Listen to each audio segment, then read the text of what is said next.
السلام عليكم ورحمة الله وبركاته. بسم الله والحمد لله والصلاة والسلام على رسول الله وعلى آله وصحبه ومن والاه ما بعد.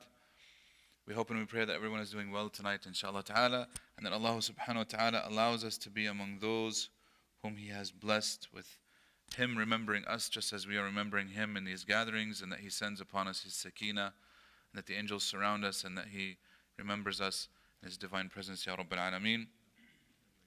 To proceed, inshallah ta'ala, this is part 2 of the hadith, which is hadith number 6 in the series that we are doing, which is the top 50 hadith that every Muslim should know. And as a reminder, the hadith that we are doing tonight is an agreed upon hadith, and in fact is narrated in almost every book of Sunnah. And this is the narration of An-Nu'man ibn Bashir radiyallahu anhuma, where he says, قال سمعت رسول الله صلى الله عليه وسلم يقول إن الحلال بين والحرام وإن الحرام بين وبينهما أمور مشتبهات لا يعلمهن كثير من الناس. Indeed, the halal, that which is halal, that which is lawful is clear, and that which is unlawful, the haram, is clear, and between them there are doubtful matters. لا يعلمهن كثير من الناس. Not a lot of people know them. Obviously, as we said yesterday, this insinuates that some people do know them, and for the people that do know them, these things are no longer doubtful matters because we have knowledge. Remember, the doubt is either due to the lack of knowledge in أصل المسألة, in the issue itself, or في التطبيق, which is in the application of the mas'ala on the situation that we have in front of us. Sometimes it would apply, sometimes it doesn't. Now he says, فَمَنِ اتَّقَى الشُّبُهَاتِ فَقَدْ اسْتَبْرَأَ لِدِينِهِ وَعِرْضِهِ وَمَنْ وَقَعَ فِي الشُّبُهَاتِ وَقَعَ فِي الْحَرَامِ. And whoever stays away or protects himself from the doubtful matters, then he has protected his religion and his honor. And we're going to talk about this. What does this mean? Why does his honor here mentioned? وَمَنْ وَقَعَ فِي الشُّبُهَاتِ. And whoever falls into the doubtful matters falls in haram. And this has two interpretations as well. And then the Prophet ﷺ provides an example. كَالرَّاعِي. This is the example of this is like a shepherd. يَرْعَى حَوْلَ الْحِمَى. He is pasturing, meaning his sheep and his lambs and whatnot, around a sanctuary. It's a protected area. And يُوشَكَ أَنْ يَرْتَعَ فِيهِ. It's as he's almost going to graze therein. Then he says, أَلَا وَإِنَّ لِكُلِّ مَلِكٍ حِمَى. Indeed, for every king there is a sanctuary. أَلَا وَإِنَّ حِمَى اللَّهِ مَحَارِمُهُ. Indeed, the sanctuary of Allah is that which He has prohibited. Then he says, indeed, there is in the body a piece of flesh, مضغة. إذا صلحت صلح الجسد كله وإذا فسدت فسد الجسد كله. If it is good, then the whole body is good. If it is bad, the whole body is bad. Indeed, he says, ألا وهي القلب. Indeed, it is the heart. And this is the end of the hadith. Like we said, the main question is, what is the relationship of the end of the hadith with the beginning? He's talking about halal and haram, and then he ends it with talking about the heart. And so this is what we're going to end with, inshallah ta'ala, with that question. So we're going to start from where we're not going to recap last time. So we're just going to continue going. He says here, the Prophet ﷺ basically divides people. We talked about doubtful matters, we talked about halal, we talked about haram, and how to avoid doubtful, and why is there doubt. Now, according to this hadith, there are three people, three categories of people in terms of this issue, right? Category number 1 are the people of knowledge. Meaning for them, the issue is not doubtful. So there's the removal of doubt through knowledge. And this is insinuated in the hadith. It's not explicit, but it's there. The next two categories are the people who don't have knowledge, and for them, this is a doubtful matter. So we're talking about the doubt. The first of these, so it would be number 2, but the first of these two is the person who falls into the haram, and the second one is the person who tawarra', he abstains from that which is doubtful. Obviously, this person protects himself in his religion. But for the second person, why does he fall into the haram? Even if it's doubtful, why does he fall into the haram? And this is the question. He says, وَقَعَ فِي الْحَرَامِ. This is either due to one of two possibilities. Number 1, it's that he either does not care, which means if he doesn't care about falling into something that's a gray area, that's doubtful, that means this could lead to him eventually falling into haram, which is, this is bit-tadrij, right? So this is where he belittles issues, he belittles them. So this is like a person who belittles small sins. The danger isn't in small sins. Small sins, by the way, we can expiate them. You fasted the day of Arafat, you expiated 2 years worth of small sins, minor sins. The issue isn't in the minor sin. The issue is you belittling the minor sin, which is why the Quran never refers to any sin as minor. It says kaba'ir al-ithmi, says uses major sins, but then it says sins. So there's sins and major sins. But it never uses the word minor. We're using the word minor because we're being technical. But obviously in the eyes of Allah subhanahu wa ta'ala, it's never minor, because if we see it as something small, we belittle it. And once we belittle it, we become more jaded when we commit it. And eventually this leads down a slippery slope where the person doesn't care. And eventually he'll fall into major sins. And the danger in major sins is not even the major sin itself, by the way. The danger in major sins is that they lead to kufr. Now, major sins are not kufr in and of themselves. Lakin al-khatar, the danger is in the repercussions of those sins. What do they lead to? This is why Ibn al-Qayyim rahimahullah in one of his great books, Ad-Da' wa Dawa, he talks about over 100 effects of sins that people don't realize. And he's making the argument that the danger isn't the sin itself, it's repercussions. And one of them is that it leads to disbelief. It does. If the person keeps on committing, because khalas, they don't care. So this is one. Another thing is that you're following doubt, and you shouldn't be following doubt. And this is the issue, right? This is why, we have to be very careful in what it is that we do. This is why a person, this is a qaida here. It says, "Man taraka ma yushtabahu alayhi min al-ithmi kana limastubina minhu atrak." So, whoever leaves something that is doubtful, they're more likely to leave something that's clear-cut. And when a person doesn't care about whether it's doubtful or not, eventually this will affect things that are clear-cut. This is why you have to, and this is where the prophetic wisdom comes in. He says that there's a pasture and that there's a king who owns land, and he has like a barrier around the land. And this person is grazing his sheep around that barrier. Eventually some of the sheep might get in. The danger. So he says, just stay away from that whole barrier, because that king is very upset. That king will get upset if any one of the sheep gets in. It's interesting that he uses this example because any shepherd knows that you can't fully control all the sheep that you have. There's going to be a mistake. So like you, for example, if you're picking, you can be careful. But the thing is, we're controlling sheep here. And he's making the example that you, in controlling your body and your limbs and your heart and your eyes and your ears, etc., you're like a shepherd, ultimately. Sometimes you'll be in control, sometimes you won't. And if you're getting too close to the no-go zone, the danger zone, you're going to fall into the danger zone, which is why you should stay away. This is why the language that's used in a lot of sins, in terms of the prohibition, says ijtinab, to avoid. Which means you're not even getting close. And that's why it's important for us to not even get close to something that's haram. Right? When it comes to alcohol. لُعِنَ فِي الْخَمْرِ تِسْعَةً. The Prophet ﷺ says, cursed 9 categories of people when it comes to alcohol. 9. The Quran doesn't say that, but the Prophet ﷺ here is saying this. Why? Because the prohibition, handling it, carrying it, shipping it. You know what I mean? And in some narrations it says, مُتَأَمِّلُهَا. A lot of people don't even realize, the person that stares at it. Right? Think about this. You're watching basketball or football. And what do? Because also it's illegal. I don't know if you guys know this. In advertising, it's illegal to show somebody drinking alcohol. You've never seen it before.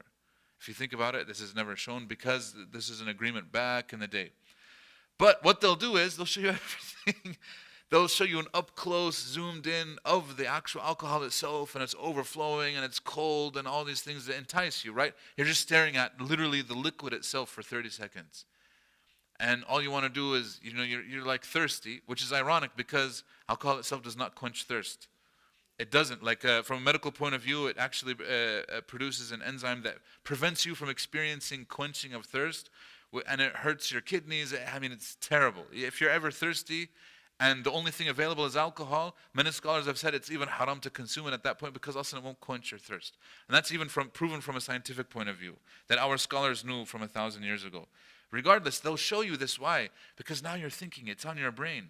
And this is why, like I said, in some narrations of that hadith, one of the 9 categories is even the person that's just staring at it. Like he's just, like, it looks so nice, And you'll walk down the alcohol aisle and the bottles of wine are like, wow, the designs are so nice, and the marketing is getting up there, and they're doing, they're going out there.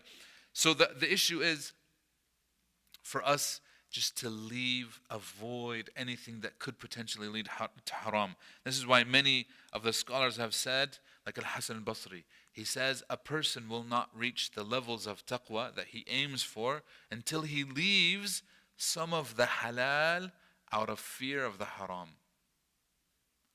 He will not reach the levels of taqwa until he leaves some halal. Why? That halal is now a barrier between you and that which is clear-cut haram. So we've created a fence. You need some area for a fence. And so he's saying the larger that fence, you're leaving a lot of halal actually, just out of fear of ever falling into something haram. This is why, for example, anything that could lead to haram is haram in itself, right? The avenues, etc. And this is why you'll hear some fatwa and you're like, man, these are very strict. In reality, they're strict because they're trying to close the doors that will lead to haram. Now, he says here, whoever leaves that which is that which is doubtful, he has protected his deen. We've just mentioned this, and he has protected his honor. Now, why does he mention his honor? Because, and we'll mention here an example from the Prophet ﷺ. The Prophet ﷺ was walking late at night, and in some narrations it mentions that this was in Ramadan, and he was walking Safiya back to her house. Because at the time she did not live in one of the rooms that was adjacent to the masjid, she was living a little bit away. So he was walking her home. And she's one of the new wives of the Prophet ﷺ, so not a lot of people knew who she was. Plus she's wearing hijab, etc., so that it's very hard to recognize her. He's walking with her at night. 2 of the companions see him, and as soon as they see him, they have a moment where they just kind of walk the other way. They want to give him his privacy, right? They don't want to be there. And the Prophet ﷺ immediately says what? عَلَى رِسْلِكُمَا إِنَّهَا أُمُّكُمْ صَفِيَّةٌ. Slow down. This is your mother Safiya. And they said, Ya Rasulullah, we weren't going to say, obviously we weren't doubting whether this was your wife or not. We weren't thinking that you were walking with a woman who's not your wife. But then the Prophet ﷺ tells them what? He's like, I'm not afraid of this. He's like, I know, but I'm saying shaitan, I'm not doubting you, I'm doubting shaitan, because shaitan might whisper to you something. وَإِنَّ الشَّيْطَانَ يَجْرِي بْنُ آدَمْ مَجْرَى الدَّمِ. And this is where we get that phrase, that shaitan courses through you, the son of Adam, the coursing of the blood. Meaning he's inside, his whispers are that close to you. And I didn't want him to whisper anything bad about me. Why? Because he's the Prophet. So if they doubted the integrity of the Prophet, they doubt the whole religion at that point. You can't. طيب. This idea of making sure that people don't have doubts about us. So this is a different type of doubt. And this is where he's saying your honor. Why? And Ali ibn Abi Talib and many others have commented on this. They said, sometimes you will have to leave something that is clear to you but doubtful to others in order for them not to accuse you of doing something that is unlawful. Let me repeat this again. Sometimes we might have to leave something that I know is okay, there's no problem in it, but because others might not have that same idea, right, in their mind, they're like, I don't agree, whatever. So we have to leave it just to go along, just in order for you to not be accused of doing or of being lackadaisical or of taking advantage of, whatever, falling into doubt. And so many scholars have said that you have to be careful with this. So Ali ibn Abi Talib, he says, إِيَّاكَ وَمَا يَسْبِقُ إِلَى الْقُلُوبِ إِنْكَارُهُ وَإِنْ كَانَ عِنْدَكَ اعْتِذَارُهُ فَرُبَّ سَامِعٍ نَاكِرًا لَا تَسْتَطِيعُ أَن تُسْمِعَهُ عُذْرًا. It's very eloquent.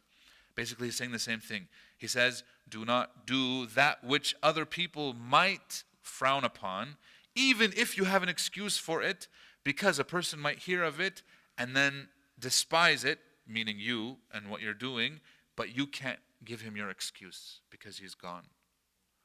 So you have to protect yourself from this issue, right? So for example, let's say I'm Hanbali, which I am just because we studied that fiqh. And in the Hanbali in the madhab, people might not know this, the thigh technically is not awrah. Right? Because the hadith says, مَا بَيْنَ الرُّكْبَةِ وَالسُّرَّةِ عَوْرَةِ, says what's between the knee and the navel is a awrah. So the knee is not included. I'm sorry, the thigh is not, the thigh is a minor awrah, not major awrah. They divide it, by the way. But even, let's ignore the thigh for now. Forget that I said thigh. The knees are not awrah, according to the Hanbali, very easily. And even some of them have said not even the thigh, because the Prophet was sitting one day and his thighs were showing in the hadith, etc., etc. So they said it can't be awrah because he was. But when Uthman came in, he covered. Why? Out of respect for Uthman. So it shows us that it's a minor awrah, not a major. And obviously we know what the major is. But the knees are not included. Now, in the Ahnaf, and even some of the Shafi'iyya, they said that the knees are included. So let's say I wear shorts, in which my knees are very clearly visible, but I'm in a group of Ahnaf. They're all going to get upset. Shaykh, why are you showing your knees? Your knees are awrah, etc., etc., etc. In order for me to avoid that just whole conversation, I should just wear it below the knee and consider it good. Just to avoid, you understand what I'm saying? This is a very simple example, but I'm saying this example because it happened. We were playing tennis, and there was a group that I recognized from the masjid. My son was with me, so my son saw his son, and they went and played. So I'm standing nearby. I'm not like, I'm kind of, you know what I mean, the distance between me and the brother.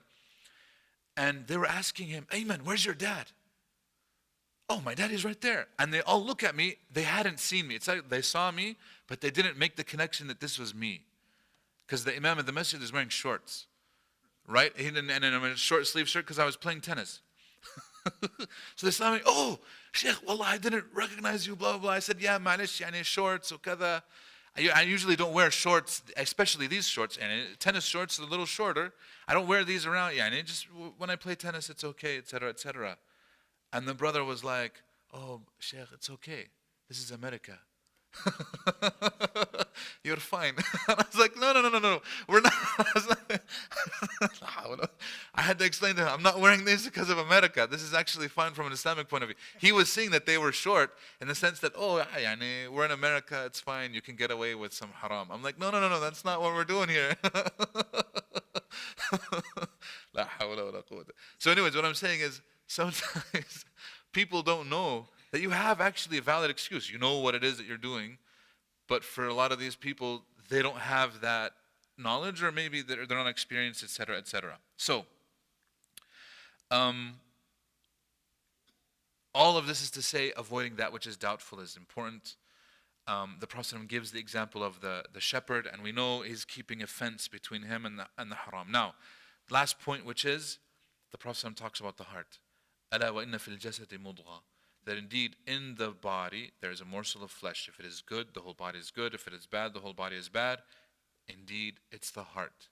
Now, why did he say this? He's obviously creating anticipation by not saying that it's the heart from the very get-go. We've heard this statement before, and it makes sense that if the heart is good, everything else is good. And if the heart is bad, everything else is bad. What is the relationship between this statement and the rest of the hadith? Right? And the answer is, there's multiple layers for this. Number one, and I think this is the most important one, which is ultimately leaving that which is doubtful for the Muslim can only happen once their heart is attached to Allah and not the matter at hand. Because most of the time, when there is a doubt and they want to do it, it's because the heart is leaning towards that issue. So a person will call, Sheikh, I want to do, for example, drop shipping. Does anybody heard of drop shipping? One person? Two? Maybe a few? Yeah, drop shipping. I've gotten this question, I want to say, in last year, at least 5 times. Sheikh, what's the ruling on drop shipping? And I'm like, oh man, here we go. At best, it's a doubtful matter because you're selling that which you do not know. And that's clearly haram. But why did the Prophet ﷺ prohibit that? Because you have to have certain guarantees for the individual, for the buyer, etc., etc. And because it's a relatively new thing, big companies will take care of the shipping for you. Basically, you can sit at home and sell stuff, you know what I mean, without actually buying inventory, no storage, no anything. It's an easy way to make some income. Some people are able to make some money out of it. Some people get into it and they're not able to make that much money. Regardless, there's a lot of problems that come from it because you have to process a lot of returns, because you're not guaranteeing the product. You have to, so it's like you're selling something to a person and then you're going to buy it. So I'm selling before I actually own it, which is, from an Islamic point of view, that's not allowed unless there are certain areas in which this is the only way that it can happen. For example, if I'm selling a future harvest, the Prophet allowed it in certain cases, but it's not blanket because you can't guarantee it. It's about, you know what I mean, can I guarantee it? Anyways, I'm getting a little technical here. The point is, I tell everybody, look, this is doubtful. If it's doubtful, from my point of view, avoid it. But for many people, it's hard to avoid something that's doubtful. Why? Because he wants to make a living. He's heard all these stories. The thing is, there are a bazillion videos on YouTube right now that are marketing this idea. Here's how to make money from the comfort of your bedroom. You know what I mean? And you're logging on, you're like, oh yeah, I'm going to do this. I'm going to become, you know what I mean, not a millionaire, but 1,000-aire probably, or 100-aire, by working from the comfort of my bedroom and doing these things that other people have done. I don't know how accurate it is, but khalas, I'm kind of desperate, things are tough, the economy's bad, etc., I'm going to do it. Obviously, there is an inclination. I want to make some money, and I want it to be easy. I don't have to invest. I don't have to do a lot of things, so I'm going to want to do that. This is completely understandable. However, the Prophet ﷺ saying this, he's saying that ultimately if the heart is good and it's attached to Allah subhanahu wa ta'ala, this doubtful matter will no longer be of that importance. You'll be like, look, if it's doubtful, I'm going to leave it. I don't need it. Simple as that. It's going to be very easy to leave. And if the heart is still attached to the dunya, or attached to whatever it is that we're talking about, it's going to try to find excuses, and it's going to try to find ways to say, it's a gray area. Because here's the thing, nobody in their mind will ever say, it's haram, I don't care, I'm still going to do it, unless they're very evil. But most Muslims will try to justify them doing something that's in the gray area. And this is where we find a lot of trouble. Most Muslims, I'm going to say this again, most Muslims, where we fall is in the gray areas. And here clearly the Prophet is saying, look, if it's gray and your doubt, and the doubt is legitimate doubt, not just doubt for the sake of doubt, but legitimate doubt, leave it. But if it's not legitimate doubt, you have knowledge and you've truly studied it, etc., and you feel comfortable, khalas, at that point you can go ahead and do it. But you shouldn't be fatwa shopping, for example, asking around, calling around, trying to find somebody to justify it, where a lot of times the person might not even know what it is that you're talking about. I've tried to ask some scholars, and they said, I've never heard of this. What's drop? And I have to explain it, and you have to go into details, and I've learned more about it, and I never want to do it. But now I know about it just because, this. Same thing with like cryptocurrency. As a necessity, we have to learn about these things. I've sat down, I've talked to crypto experts, I've talked to mashayikh, we've had large discussions on the same thing, right? Most, by the way, cryptocurrencies are nothing other than a Ponzi scheme. They're not actually legitimate for many reasons. Most, not all, most. So, if anybody tells you about crypto, my default is to avoid. Now, I'm saying this as a person who, I know of some out there that are legitimate. We've talked to the people. I've personally talked to many of the people involved. We have to find out what's the purpose, what's the utility. Regardless, if it's doubtful, avoid. You don't have to make a killing. You don't have to make because a lot of, especially like in crypto and in dropshipping, the promise is what? You're going to make a quick buck. You're going to make instant money. You know what I mean? You buy crypto today, it's going to skyrocket tomorrow. You're going to cash out at the peak. You made a ton of money. You can retire early. If it's too good to be true, most likely it's not true. Almost always it's not true. So just be careful in this. Plus, what are you saving? You're saving your deen. Like I said, most people fall in these gray areas. That's why if you can avoid the gray area, inshallah ta'ala, you'll be fine. You'll protect yourself, you'll protect your honor, your religion. But, like I said, if you feel comfortable, this is why some scholars, by the way, they used to say, istafti qalbak, right? We've done the hadith where you ask your heart. But many have said, if you know that you're inclining towards this, do the opposite of whatever you're inclining. Because if your nafs is in it, then ultimately you're avoiding your nafs and not the halal and haram, if your nafs is in it. But if your nafs isn't in it, khalas, you can do it. And that's a very detailed kind of way of looking at it. This is assuming that the nafs itself, we know what's going on, we're aware of our emotions, we're aware of our state, and that takes some awareness. Regardless, the heart is, as they said, Malikul A'da. It is the king of all of the parts of the human. And so, if your heart is cleansed and it's good, everything else will be fine, inshallah. And if your heart isn't, and it still has that disease, corruption, which, by the way, and when we say disease, we don't mean that the heart is absolutely terrible. La, la, la. All of us, we have parts of our hearts that need washing on a daily basis. You know, in the ayah, Ayat al-Nur, and we'll conclude with this. It talks about al-misbahu fi zujaja. The misbah, the lamp, is inside of a glass. So this whole idea is the example of the light of Allah in the heart of the believer. So it's about the heart. Now the heart itself is in a glass. So the outside part of the heart is glass. Now here's the thing. How quickly can glass get dirty? Yeah, sometimes if you leave it within a few days, you'll see dust. If you touch it, it'll get dirty because of you know what I mean? So any interaction with the glass, you need to clean it. Which means that if our hearts are like glass, that means they're very fragile. They're very transparent. They're affected by their environment, both in and out. So I can affect it from something that I'm exposing myself to, and it's also the other way as well, right? This is why we're affected. Our hearts ultimately are affected by the things that we consume.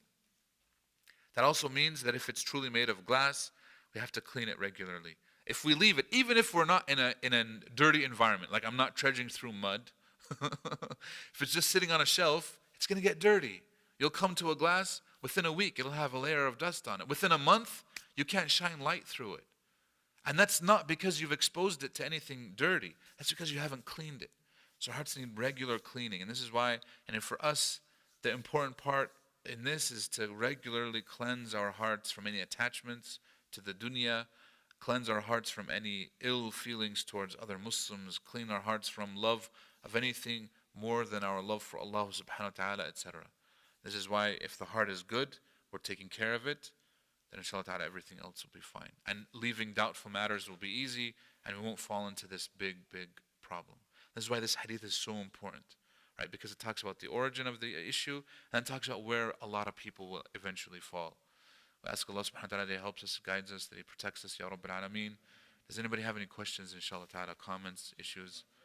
Yeah, we're not going to discuss drop shipping or anything. I'm just, it's Is this hadith applicable to the things that has minority and majority? La. No. So we said that yesterday, that this hadith, so just because there's two opinions on an issue does not mean that there's doubt. La. No, because a person made a decision to follow which opinion they wanted to. And if he made the decision based upon ilm and diraya, or let's say for example, he doesn't have ilm and diraya, but he trusted the shaykh. He says, look, I trust this guy, I know his deen, I know his knowledge, and I'm going to follow him in this matter, then it's no longer doubtful. So specifically, since we took an example related to modern life. Not just modern, yani, there's doubtful. مثلا, yeah. But يعني, doubt could be, let's say for example, I have this jacket, صح? And let's say I hung it on a chair, and I come back to it. And now I'm thinking, wait, did najasa get on my jacket or not? No, hold on, right? So, the possibility of that does not mean that it's doubtful. Let's say, where was it hanging, brother? Oh, it was in the masjid. Why would there ever be najasa there? Obviously his doubt is not a legitimate doubt, because there's no, who's going to get najasa on a jacket if I left it? Now, if I left it in the bathroom, in the stall, right near the toilet, okay, now maybe the doubt is legitimate. You understand what I'm saying here? So it depends on what kind of doubt we're talking about. So this doubt is not an asl al-mas'ala fi at-tatbiq. This doubt is actually on what it is that we're talking about. Can I pray with this or not? إيش الأصل? الأصل الطهارة. right? The default is tahara. Unless I have any evidence, I can pray. Does that make sense? Unless I know for sure it was on the floor in the bathroom, at that point, I know, khalas, I'm not going to pray in it. Does that make sense? So, if there are two opinions on an issue or three or whatever, that doesn't equal doubt. Plus, not every khilaf is aslan khilaf mu'tabar. Not every difference of opinion is aslan applicable, because sometimes they'll actually be saying the same thing. What they differ is on the tatbiq anyways. But these types of things, it comes down to it. We're talking about where it's a legitimate gray area, where it might not be clear. No. Inshallah, wa iyaakum, inshallah. Very good, yeah. Yeah, wa iyaakum, inshallah.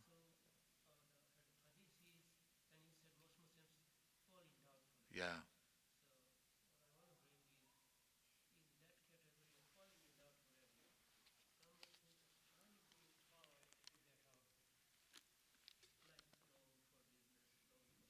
Okay. Yeah. Yeah.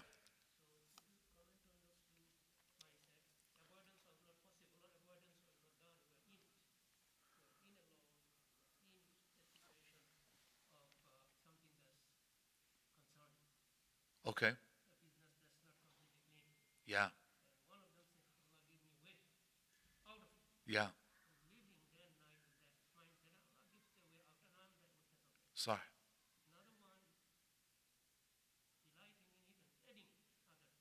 Yeah. No. I know. So if a person gets a loan, haram loan, to do something, or to open up a business, etc., versus a person who is in that situation but he wants to get out. Yeah, of course. There's a complete huge difference between the two mentalities. One, he doesn't care. And the first one, we should say that even like a student loan, many scholars have said it's fine, especially in the lack of any alternative, which right now there's little to no alternatives for that, right? But when there are alternatives, there are options, a person should always go to the halal option. And avoid, even if it's doubtful, avoid it. Just to keep yourself and everything else, like it says, فَقَدْ اسْتَبْرَأَ لِدِينِ وَعِرْضِهِ, he's protected his deen and his honor. Ultimately, it's his honor too. Versus a person who wants to leave, and if he wants to get out of a bad situation, and he's trying to find a way to legitimately do it. We've witnessed people who, after a while, they said, Yahi, what am I doing? I need to get out of this. And they did. They sold everything. He did. There's a brother in our community, I don't want to mention names, he told me the story of how he got out. He was in a haram business. clear cut. It wasn't like a portion was haram and a portion was halal. Right? Which is what Imam Ahmad calls doubt. Imam Ahmad, he says, the doubt huwa makhtalat al-haramu bil-halal. If it's mixed. So say I own a store, say I own a pizza joint. And I'm forced by corporate, by the way, most corporate, if you own a pizza joint, you can tell corporate, I'm going to source my own pepperoni, it's going to be turkey. As long as it passes QA, you're fine. You can sell, it can be turkey, bacon, turkey, pepperoni, whatever. You don't have to sell pork. But let's say he does sell pork, a portion. So let's say majority, well over 60, 70, 80% aslan of his sales are halal. And there's a 20% haram. Right? In his business. Is this a gray area? Well, because the majority of the business is halal, do we rule based on the halal, or do we rule based on the minority haram? Or do we say, this is doubtful, you need to figure out a way to get out of that? And we tell most people you need to figure out a way to get out of that, right? And if you want to factor in how much of your sales are in the haram, etc., try to get away it, avoid it, Now, the people that have protected the religion are the people that avoid it just completely. They say, you know what, this is doubtful, this is an issue, I'm just not even going to go there. That's fine. For those people, they've protected themselves. We've had this issue, for example, even back in the day when taxi drivers, I remember some of our brothers used to be, obviously there still are many Uber drivers, taxi drivers. And it's like, the person will get in my taxi, I don't know where they're going, But as soon as they get in, oh brother, can you take me to the bar? He's like, what the? Or he's taking them home from the bar. One brother told me, he's like, I heard the fatwa that says you can't take people to the bar, but you can take them home from the bar. Because you're taking them away from the haram. And I laughed, and the same thing, it sounds a little funny. But his argument, the argument was, for the sheikh who gave this fatwa, and I've heard it, I've heard it since then multiple times, is that you're taking them away from the haram. You're not taking them to commit the haram. But the argument against that, obviously, this is what I told the brother. I said, but you're still assisting them in that whole idea. He wouldn't have gone to the bar if he knew that he wouldn't have a ride home. You know what I mean? So, but the thing is, even if we removed him, right, we removed him from the equation, other people would come and replace him. And this is a problem. I'll give you a better example. This is even better. If you guys have time, if you guys don't mind, better example. Can a person fight MMA? MMA fighting. What's the default fatwa? No. Now, is there a scholar on the planet? Well, actually, there are a few, I guess. But majority of scholars now look at somebody like Habib, right? And the things that he's able to accomplish. And does anybody tell him, hey, what you did was haram? Best, they're hiding, because they know they can't say it to his face. Blacks, they're celebrating him as a champion. I celebrate him. I'm biased in this. Shismo. What am I saying here? So to be clear, I actually have a very, in this, a man came to Ibn Taymiyyah, rahimahullah, and he says, I'm a tax collector for the ruler, but he collects unjust taxes, and I don't feel comfortable collecting these taxes. Should I quit? And Ibn Taymiyyah, rahimahullah, tells him, no, don't quit. The man says, why? I'm helping the sultan do something haram. I don't want to. And he says, la. He says, we need someone like you. It is better for you to be in that position because you fear Allah. And he asked him, do you help, lessen the burden on families? He says, I do it all the time. If I go to a family and I know they can't this, I'll ignore them, I'll overlook, I'll help them, I'll assist them, I'll make their life easier. I ignore a lot of, I'm not a, plus they don't know that I'm doing this. He doesn't care. As long as I get him some of the money, khalas, he's fine. This is why you should keep your job. Which is the exact opposite of what the man realized.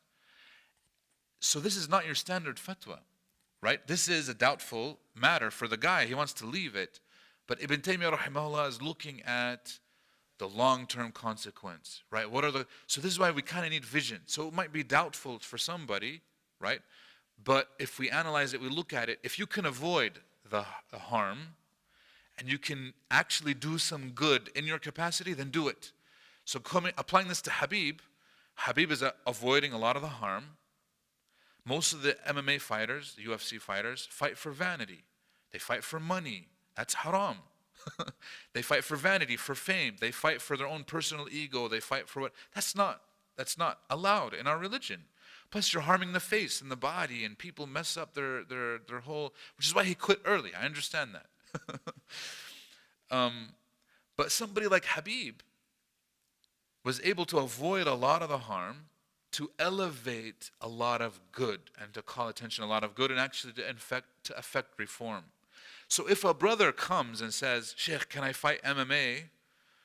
I'm not going to tell him no. I'm going to tell him, go and, you should train anyways. Everybody should learn some self-defense, you know what I mean? Martial arts, you help develop discipline, etc., whatnot. I did it for a long time. The idea is, if you can affect some good, some change on a level like that, yes, I would tell the person, sure. As long as you know that you can keep your religion, فَقَدْ اسْتَبْرَأَ لِدِينِ وَعِرْضِهِ. If you can protect your religion and your honor. But if you can't, then don't do it. This is the same fatwa that Al-Albani rahimahullah gave to Muslims who wanted to get involved in politics. It's a very famous fatwa for Al-Albani, where they would come and ask, Sheikh, can I get involved? Can I run, for example, for the Congress? In their local Muslim countries, these are like back home in Jordan and Egypt. And he would tell them, if you can avoid the harm and do good in that capacity, that's what we want. We want reform. But most people cannot do that, which is why I won't permit most people to do it. If you're exceptional, like in the Habib case, then yes. But if you're unexceptional and you're just doing it for whatever personal agenda, لا, don't do it. You understand what I'm saying? So there are cases where we have to be very careful. Most people are unexceptional, which is why most of the time we'll tell people don't fight professionally. Don't.